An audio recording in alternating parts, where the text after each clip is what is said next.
अस्सलाम वालेकुम। Welcome to agenda CSS. मैं हूं सिकलैंत जमल और आज भी हम डिस्कस करेंगे इंग्लिश एसए को। आपको पता है कि सीएसएस 2023 का इंग्लिश एसए का एग्ज़ाम जो आया है, पेपर जो आया है बेसिकली, उसमें काफ़ी डिफ़िकल्ट आप कह सकते हैं या फिर डिफरेंट टॉपिक्स थे।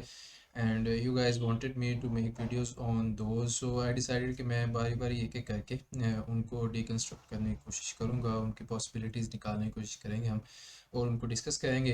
कुछ मैं आपकी मटेरियल वाइज भी हेल्प कर दूंगा इन अ सेंस के कुछ एग्जांपल्स, कुछ वे फॉरवर्ड अप्रोचेस, कुछ प्रॉब्लम सॉल्यूशंस वगैरह आपको यहाँ पे मिल जाएंगे। कुछ आप खुद रिसर्च कर सकते हैं, खुद पेपर, कोई रिसर्च पेपर पढ़ें, कुछ आर्टिकल्स वगैरह पढ़ें, उनमें से निकाल के आप अपने पॉइंट्स बना सकते हैं।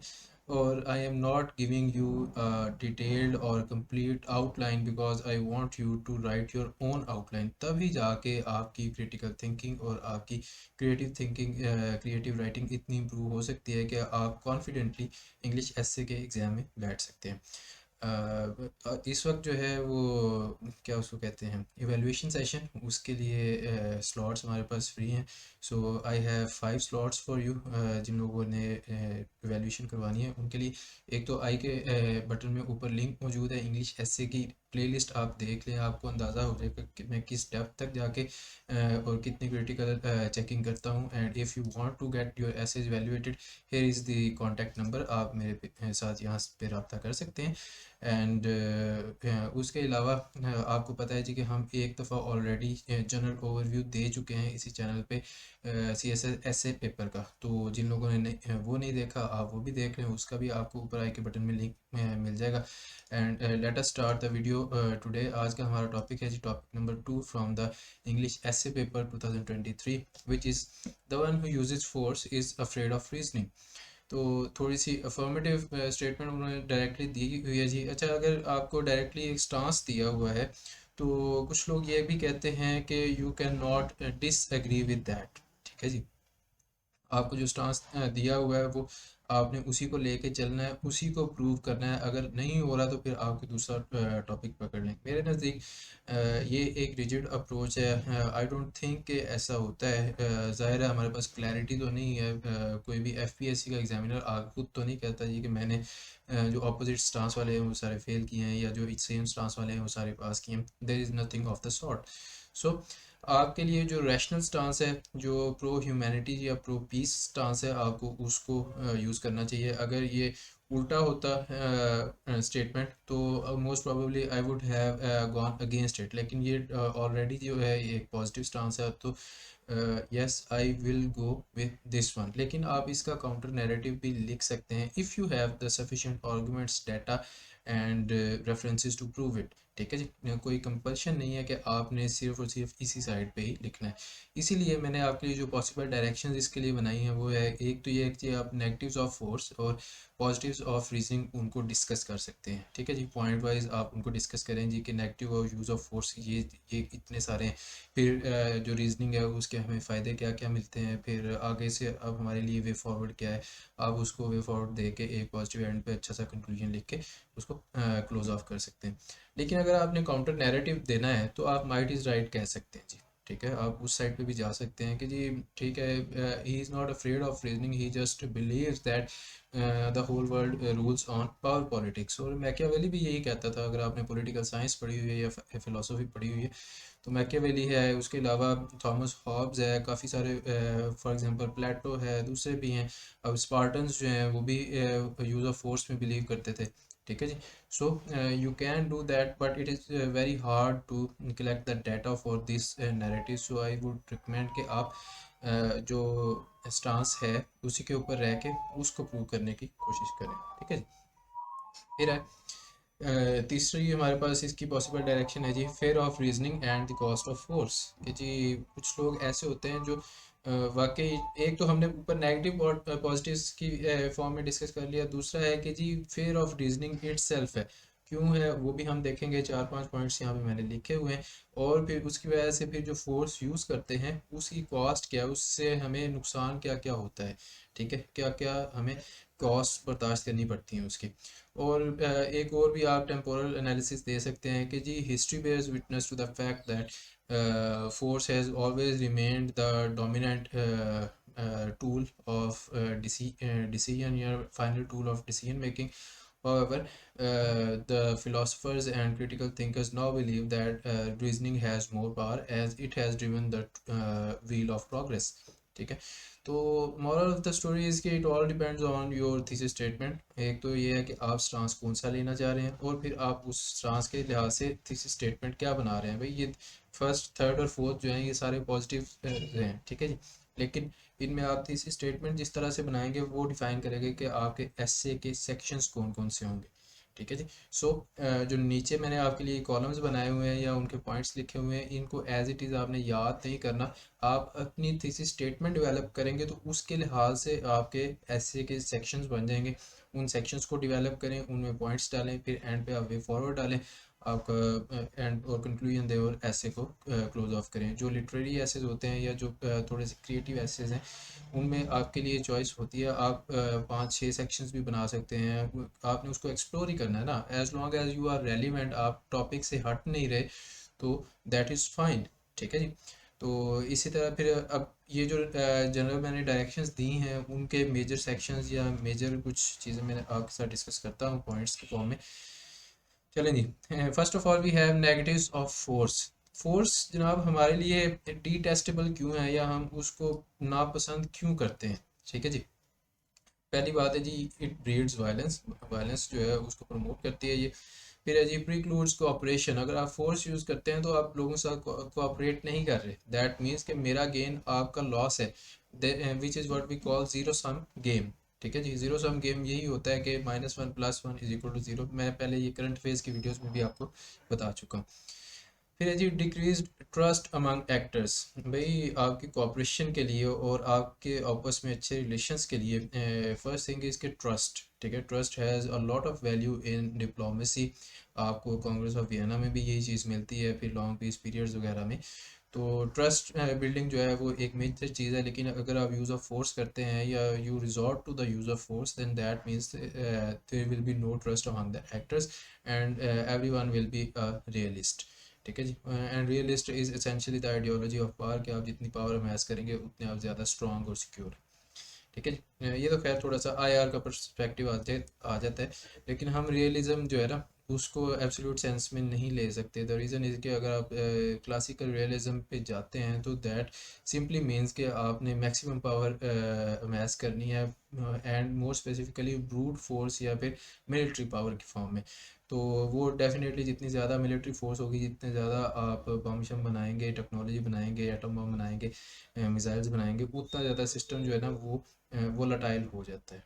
ठीक है जी, फिर है जी constant state of fear, psychological impact है जी यूज़ ऑफ फोर्स का कि कहीं से भी किसी को भी कोई श्योरिटी नहीं है। हर वक्त जो है ना आपको यही एक फ़िज़ा नज़र आती है कि डर की फ़िज़ा है, कहीं से भी कोई बंदा आके हमला कर सकता है, कहीं से भी कोई बंदा आके आपको उठा के ले जा सकता है, कहीं से भी कोई टैंक आ जाएगा, कोई हेलीकॉप्टर आ जाएगा, वो आके हमला कर देगा। गज़ा में भी यही हो रहा है, फिर in various other regions of the world as well. ठीक है जी, फिर है जी aggravates problems instead of solving them, अगर आप यूज़ ऑफ फोर्स करते हैं तो उससे जो प्रॉब्लम्स हैं वो सॉल्व होने की बजाय मज़ीद ख़राब हो जाते हैं, मज़ीद बढ़ जाते हैं। ठीक है जी, सो ये तो हमने थोड़े से नेगेटिव्स यूज़ देख लिए यूज़ ऑफ फोर्स के। अब इन्हीं को आप जो है ना नेगेटिव एस्पेक्ट्स आप कह सकते हैं या फिर प्रॉब्लम्स की फॉर्म में भी अगर आपने जाना है तो इनको आप मोल्ड कर सकते हैं। दैट इज़ योर स्किल के आप किस तरह से अपने लिमिटेड डाटा को मॉडिफाई करके अपने ऐसे में यूज़ करते हैं। ठीक है जी, next we have power of reasoning, कि जो पावर ऑफ रीजनिंग है उस वो किस तरह से बेहतर है यूज़ ऑफ फोर्स से। ठीक है, हमने बता दिया जी यूज़ ऑफ फोर्स जो है वो नेगेटिव है, तो पॉजिटिव जो है जो रीजनिंग है वो कैसे पॉजिटिव है उसके बारे में भी तो कुछ पता होना चाहिए ना, कि कुछ पॉइंट्स हों, कुछ मुझे टेंजिबल चीज़ें नज़र आ रही हूँ कि क्यों रीजनिंग जो है वो ज़्यादा इफेक्टिव है। फॉर एग्जांपल जो व्हील ऑफ प्रोग्रेस है या फिर जो innovation and technology all of that, that is based on reasoning. आप लॉजिकल रीजनिंग है, मैथ्स में है, फिजिक्स में है, बायोलॉजी में है, रिलीजन में है, जिससे रेनेसांस, रिफॉर्मेशन, एनलाइटनमेंट वगैरह सारा कुछ वो सारा रीजनिंग की वजह से हुआ है, इंडिपेंडेंट रीजनिंग की वजह से, क्रिटिकल रीजनिंग की वजह से। So that is why reasoning is a good thing as it drives positive the world towards positive development. ठीक है जी। तो एक तो ये चीज़ है। अब उसके पॉइंट्स जो मैंने लिखे हैं वो मैं आपके साथ पढ़ देता हूँ जी। Understanding one and others problems and perspective. अगर आप रीज़न करते हैं तो आपको पता चलता है कि दूसरे लोगों का पर्सपेक्टिव क्या है, वो क्यों हमसे थोड़े से डिफरेंट है, and it is okay to be different. ठीक है जी। और उनके प्रॉब्लम्स का भी आपको पता चलता है, you know their limitations as well, कि इधर से आगे ये हमारी हेल्प नहीं कर सकते या हमारे साथ नहीं चलेंगे, तो दैट इज़ परफेक्टली फाइन, क्योंकि वो उनके सोशल स्ट्रक्चर या उनके कल्चर के लिहाज से, उनकी जो कंस्ट्रेंट्स हैं सिस्टम की, उसके लिहाज से वो अपना काम कर रहे हैं। तो हमें अगर हम रीज़न में बिलीव करते हैं तो हम दूसरों की प्रॉब्लम्स और उनके पर्सपेक्टिव्स को अच्छी तरह से समझ सकते हैं। ठीक है जी। Number two we have better decision making, कि आप अगर रीज़न करते हैं, रीज़न की बेस पे आप लॉजिकल बात करते हैं, तो आप डिसीजन मेकिंग बेहतर कर सकते हैं। Third we have creativity and innovation. मैं बता चुका हूँ ये एनलाइटनमेंट, रेनेसांस वगैरह का। फिर है जी डेवलपिंग क्रिटिकल थिंकिंग स्किल्स। तो अगर आप रीज़न करते हैं तो that drives you towards critical thinking. आप लॉजिकली रीजनिंग करेंगे, आप उसके बारे में आउट ऑफ द बॉक्स सोचने की कोशिश करेंगे। ठीक है जी। और आप दूसरे काउंटर पर्सपेक्टिव जो हैं उनको सुनने की, उनमें बिलीव करने की कैपेबिलिटी या फिर ओरिएंटेशन रखते हैं कि जी हाँ, चलें आपके पास अगर दूसरा नैरेटिव है आप मुझे एक्सप्लेन करें, और अगर वो मेरी समझ में आता है आई विल एक्सेप्ट इट। ठीक है। सो दैट मीन्स कि ये क्रिटिकल थिंकिंग स्किल्स भी डेवलप करती है reasoning. And last we have tolerance and peace, कि उसका रिजल्ट है टॉलरेंस एंड पीस। अगर आप रीज़न के साथ चलते हैं तो आप पीस भी मेंटेन कर सकते हैं और सोसाइटी में टॉलरेंस रहती है। ठीक है जी। आगे आते हैं जी फेयर ऑफ रीजनिंग। रीजन का फेयर क्यों होता है लोगों में? Lack of confidence in one's abilities, कि मेरे में इतनी एबिलिटी नहीं है कि मैं क्रिटिकली या मैं कोई रोबोट बना सकूं, कोई एयरप्लेन बना सकूं। तो मैं क्या करूंगा, कोई बंदा दूसरा जो है वो रोबोट या फिर हेलीकॉप्टर कुछ भी बना रहा है, मैं जाके उसका कारखाना तबाह कर दूंगा या उधर कुछ भी कर दूंगा, उसका सिस्टम जो है ख़राब कर दूंगा। ठीक है। तो इससे ये क्या साबित होता है कि मेरे में फेयर ऑफ रीजनिंग है। That is why I have lack of confidence in my abilities. Fear of failure, कि मैं फेल हो जाऊंगा, इसलिए भी मैं चाहता हूँ कि मैं मुझे इससे टेबल पे बात करने की बजाय मैं इससे लड़ के इससे जीत जाऊँ। फॉर एग्जांपल अगर आप पैट्रियार्की की बात करते हैं, दैट इज़ ऑल्सो देयर, कि आप रीज़न की बेस पे नहीं बल्कि फोर्स की बेस पे दूसरे जेंडर को सप्रेस करते हैं। ठीक है जी। सो अगर आप रीज़न की बेस पे उस उनसे आर्ग्यू करने लग जाएं कि मर्द किस तरह से बेहतर है या फिर अच्छा है सर्टन क्वालिटीज़ में, चलें ठीक है जी, उनकी जो बॉडी की स्ट्रेंथ है वो ज़्यादा है या एक तो और चीज़ें। बट ऑन अदर थिंग्स अगर आप ये समझते हैं जी कि लड़की जो है वो पढ़ा नहीं सकती, या लड़की जो है वो अच्छी एडमिनिस्ट्रेटर नहीं बन सकती डिस्ट्रिक्ट या तहसील के किसी भी लेवल पे, तो यू आर रॉन्ग। ठीक है। और अगर आपके पास कोई रीज़न नहीं है तो you may be afraid of failure and you will resort to violence. ठीक है जी। फिर रेजिस्टेंस टू चेंज, कि आप चेंज जो है वो देखना नहीं चाहते सोसाइटी में। अगर आपको लगता है कि ये फलानी चीज़ जो है वो रीज़न की बेस पे है, लेकिन ये आ गई तो हमारी सोसाइटी में, सोसाइटी के लोगों में उनके बिहेवियर्स पे काफ़ी ज़्यादा चेंज हो जाएगा। So you do not go for reasoning. ठीक है। फिर है जी इनटॉलरेंस ऑफ अपोजिंग व्यूज़, कि अपोजिंग व्यूज़ जो हैं वो आपको पसंद नहीं है पहले, तो आप चाहते हैं कि उनको सप्रेस किया जाए। अगर आप रीज़न की बेस पे जाएंगे तो हो सकता है कि आपको मानना पड़ जाए या फिर उसमें कोई रैशनल चीज़ निकल है, लेकिन चूंकि आप इनटॉलरेंट हैं so you fear reasoning. Insecurity about one's beliefs and ideas, के आपको लगता है कि मेरे बिलीव्स और आइडियाज़ जो हैं वो इतने पक्के नहीं हैं, they are not polished enough या they are not strong enough that I can defend them effectively. तो फिर भी आप कहते हैं कि मैं यूज़ ऑफ फोर्स ही करूँगा, ख़बरदार किसी ने मेरे से बात करने की कोशिश की तो। ठीक है। तो ये थे कुछ पॉइंट्स। अब आगे आ जाते हैं, मैं आपको कुछ एग्जांपल्स दे देता हूँ कुछ हिस्टोरिकल पर्सपेक्टिव में, जैसे कि ये जो नंबर 4 है हिस्ट्री वर्सेस नाउ की फॉर्म में। तो उसमें एग्जांपल्स थोड़ी सी हम डिस्कस कर लेते हैं। मैं आपको एग्जांपल्स की हेडिंग्स ही बता दूंगा, आपने पढ़नी हुई तो बारी बारी खुद पढ़ लेंगे और फिर वे फॉरवर्ड है। और अगर आपको ये वीडियो पसंद आती है, ये अच्छी लगती है आपको आउटलाइन या फिर पॉइंट्स जो मैं डिस्कस कर रहा हूँ, ये तरीका अच्छा लगता है, तो do tell me in the comments below. और अपने दोस्तों के साथ भी शेयर करें जो कि CSS PMS या फिर PPSC वगैरह के टेस्ट की तैयारी कर रहे हैं, क्योंकि काफ़ी सारे डिस्क्रिप्टिव टेस्ट में भी आपको ऐसे लिखना बहुत ज़रूरी है और उसके लिए स्किल होनी चाहिए। ठीक है जी। चलें जी, use of force in historical context. First of all we have tribal societies, sedentary lifestyle and constant state of war. बहुत अर्ली ह्यूमन सिविलाइजेशन या ह्यूमन हिस्ट्री की बात हो रही है। तो उस वक्त ट्राइबल सोसाइटीज़ थी, वो कोई भी permanent residing at one place नहीं था, वो चलते रहते थे, जहाँ से जो चीज़ मिली खा ली, और आगे जो लोग आए उनको अपने एनिमी समझ के उनको मारा, खुद मार गए, ये चीज़ है। ठीक है, तो यूज़ ऑफ फोर्स जो है it is one of the constants of the history.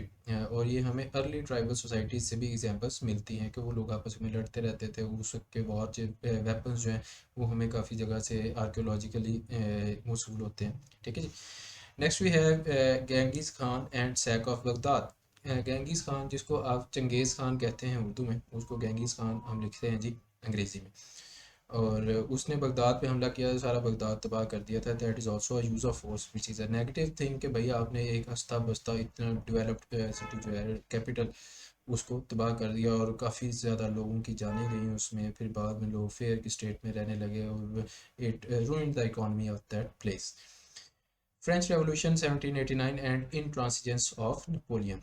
1789 में जो फ्रेंच रेवोल्यूशन आया था वो उसको ब्लडी रेवोल्यूशन भी कहते हैं। उसकी रीज़न ये है कि फ्रेंच रेवोल्यूशन के बाद रेन ऑफ टेरर आई थी जी अंडर मैक्सिमिलियन रॉब्सपियर, और उसमें thousands of people were executed. ठीक है जी, वो आई थिंक अब मुझे उसका नाम भूल गया, गियोटीन, जिसको आप कहते हैं GUILLOTINE, गिलोटीन या गियोटीन। उसके ऊपर लोगों के सर कलम कर दिए जाते थे। तो वो ब्लडी रेवोल्यूशन था। इन कंट्रास्ट जो ग्लोरियस रेवोल्यूशन जिसको हम कहते हैं 1689 में, आई थिंक ये इंग्लिश रेवोल्यूशन, वो एक पीसफुल रेवोल्यूशन था। ठीक है जी, इसलिए उसको ग्लोरियस रेवोल्यूशन भी कहते हैं। अब जो फ्रेंच रेवोल्यूशन है उसमें यूज़ ऑफ फोर्स हुआ, और उसके बाद जो नेपोलियनिक वॉर्स हैं वो भी हमारे लिए निशानदेही है कि जनाब यूज़ ऑफ फोर्स बुरी चीज़ है। नेपोलियन जो है वो अपने आइडियाज़ जो है वो दूसरों के ऊपर थोपना चाह रहा था, और वो दूसरों के आइडियाज़ को डाइजेस्ट करने या फिर अपने आइडियाज़ को बदलने की कोई भी अफिनिटी या इस तरह की कोई ओरिएंटेशन नहीं रखता था। ठीक है जी। फिर है Germany in 20th century. Germany, आपको पता है कि जर्मनी पे इल्ज़ाम लगाया जाता है कि it is the disturber of peace in the 20th century. जो दो वर्ल्ड वॉर्स हुई हैं मेनली, उनमें चीफ कंट्रीब्यूटर जो है वो जर्मनी को ही कहा जाता है, वर्ल्ड वॉर 1 में भी और वर्ल्ड वॉर 2 में भी। तो जर्मनी भी जो है, चूँकि वो एक स्टेट है ऐसी है जो कि it was made out of use of force. भाई जो बिस्मार्क ने जर्मन यूनिफिकेशन की थी वो भी बाई फोर्स थी। ठीक है जी, diplomatic as well as by force. तो दैट वो जो स्टेट उसकी वजह से मार्ज वजूद में आई है, उसने बाद में पीस को डिस्टर्ब किया है। ठीक है जी। कॉलोनियलिज्म एंड स्लेवरी, ये इससे पीछे किए हैं बेसिकली 18th 19th सेंचुरीज में। ठीक है जी। तो ये सारे use of force historical context में हमारे पास आ गए। फिर आगे आते हैं जी, use of force in the modern world. First we have ultra nationalism. Modi government को हम अल्ट्रा नेशनलिस्ट कहते हैं कि वो हिंदुत्व पॉलिसीज़ पे ऑपरेट कर रही है, और जो है ना होमोजेनाइज्ड मेजॉरिटी जो है समथिंग लाइक दैट जिसको हम कहते हैं, वो अचीव करने की कोशिश कर रहे हैं। कलेक्टिविज्म या फिर होमोजेनिटी ऑल ओवर इंडिया। कोई भी दूसरा मज़हब नहीं, कोई भी दूसरी ज़ात नहीं, और जो अछूत वगैरह हैं उनको मार दो, एट्सेट्रा एट्सेट्रा, सारा कुछ। Terrorism as an antithesis of reasoning. जो आजकल टेररिज्म हो रही है वो भी रीजनिंग की एंटीथेसिस है ना। आप बजाय ये कि लोगों के साथ बात करें किस तरह से आप बेहतर हैं, हम गलत हैं, आप हमें अगर समझा सकते हैं तो समझा दें, अगर नहीं तो आप यूज़ ऑफ फोर्स करें, that is an antithesis of reasoning. तो टेररिज्म जो है वो रीजनिंग का एंटीथेसिस। अच्छा जी, डिक्टेटरशिप्स एंड कूज। तो इसके अंदर केस इन पॉइंट आप म्यांमार का डाल सकते हैं कि वहाँ पे जो डिक्टेटरशिप आई है 1 फरवरी, आई थिंक 1 फरवरी या 6 फरवरी 2021 में, वहाँ पे आर्मी ने टेक ओवर किया था। तो ऑन्ग सान सूची जो है उसकी गवर्नमेंट को टॉपल किया था। तो that is also a use of force. और उसके बाद से काफ़ी सारे जर्नलिस्ट को फांसियाँ लगी हैं या जेल में बंद किया हुआ है। पॉलिटिकल लीडर्स और पॉलिटिकल पार्टीज़ जो हैं उनको बैन किया हुआ है। ठीक है जी। फिर है जी रशियाज़ इनसिक्योरिटी। रशिया जो है उसने यूक्रेन पे हमला कर दिया, तो उसकी इनसिक्योरिटी थी नेटो के हवाले से, but still it is a use of force. Israel guilt. Israel जो गज़ा पे बार बार हमला कर रहा है, फ़लस्तीनियों को मार रहा है, और जो वेस्ट बैंक है, ईस्ट यरूशलेम पे भी कब्ज़ा कर लिया हुआ है उन्होंने। तो that is also Israel's guilt, और वो बाय फोर्स ये सारा कुछ कर रहे हैं, लैंड बाय कर रहे हैं, और उनको फोर्स्ड इविक्शंस हैं। फिर उनको आपके सामने वीडियोस आती रहती हैं, उनको इसराइलियों को डायरेक्टली गोलियां मारी जाती हैं and all that. So it is condemnable. Economic force भी है, फिर वो चाइना यूज़ करता है जी। आपको पता है कि जो अमेरिका चाइना ट्रेड वॉर है उसमें मेन इल्ज़ाम ये है कि चाइना जो है वो करेंसी मैनिपुलेशन वगैरह और इकोनॉमिक फोर्स जो है उसका इलीगल यूज़ करता है, जिसकी वजह से वो इलीगल प्रैक्टिसेस की वजह से फिर दूसरी करेंसीज इफेक्ट होती हैं, और China is able to maintain trade surplus of huge level, huge magnitude. चलें जी। पॉलिटिकल वायलेंस भी आजकल आपको देखने को मिलता है जी। लोग आपस में लड़ रहे हैं, एक पॉलिटिकल पार्टी के लिए जो परवाने हैं या फिर जाले हैं वो दूसरे के साथ लड़ रहे हैं। It is also an example of use of force in the modern world. फिर पैट्रियार्की और डोमेस्टिक वायलेंस है जो कि पाकिस्तान में रैम्पेंट है, ये भी अगेन यूज़ ऑफ फोर्स है। तो वे फॉरवर्ड पे आते हैं जी। वे फॉरवर्ड अप्रोचेज हमारे पास क्या होनी चाहिए, कुछ 4-5 वे फॉरवर्ड अप्रोचेज भी हम डिस्कस करते हैं। First of all we have fostering empathy and understanding के एक दूसरे के लिए जो है ना स्पेस टॉलरेंस जो है वो आपके अंदर होनी चाहिए, और इसके अलावा आप एक दूसरे को अंडरस्टैंड करने की कोशिश करें। Secondly, we have promoting collective good through peaceful means कि instead of promoting national goods या फिर individual gains, आप collective goods जो हैं उनको promote करने की कोशिश करें through peaceful means। ठीक है, लेकिन उसमें जो अगली चीज़ मैंने लिख के दी है, एक्चुअली ये IR में बहुत बड़ी चीज़ है कि भाई चीटिंग जो है वो it is a major threat to cooperation. तो फिर चीटिंग ना करें, encourage fair practices in economy, trade and politics. ठीक है, तो अगर आप फेयर प्रैक्टिसेस रखेंगे, सारे लोग रखेंगे, सारे प्लेयर्स जो हैं वो फेयर हैं, तो दैट मीन्स कि आप कलेक्टिव गुड की तरफ जा सकते हैं थ्रू पीसफुल मीन्स। आप सब कोऑपरेट करें। फिर है जी improving and increasing the channels of communication. एक दूसरे के साथ जो आपने कम्युनिकेट करना है उसके चैनल्स एक तो इंक्रीज़ करें, और दूसरा ये है कि जो एग्जिस्टिंग चैनल्स हैं उनको इम्प्रूव करें, उनकी एफिशिएंसी ज़्यादा होनी चाहिए। And last we have improving conflict resolution at all levels. Conflict resolution के जो मैकेनिज्म हैं उनको इम्प्रूव करें, चाहे वो विद इन अ सोसाइटी हैं, विद इन अ कम्युनिटी हैं, चाहे वो इंटर प्रोविंशियल हैं जैसे पाकिस्तान में, चाहे वो इंटर नेशनल हैं जैसे कि पाकिस्तान और इंडिया के दरमियान में हो सकते हैं, या फिर यमन और सऊदी अरबिया के दरमियान में हो सकते हैं, कोई भी है, चाइना यूएसए है, रशिया यूक्रेन है। There are number of examples that you can give here. तो ये थी जी हमारी डिस्कशन इस टॉपिक के ऊपर, use of force versus reasoning पे। Use of force, the one who uses force is afraid of reasoning. उम्मीद करता हूँ आपको पसंद आई होगी। If you understood what I wanted to convey, and if you think that this was helpful for you, make sure you like and subscribe, and also give me your feedback in the comments below। और अगर ये video आपको अच्छी लगी है तो अपने दोस्तों के साथ भी शेयर करें। May they get benefit from it and may they score higher in their upcoming exams. मैं आपसे मिलूंगा नेक्स्ट वीडियो में, तब तक के लिए टेक केयर, अल्लाह हाफिज़।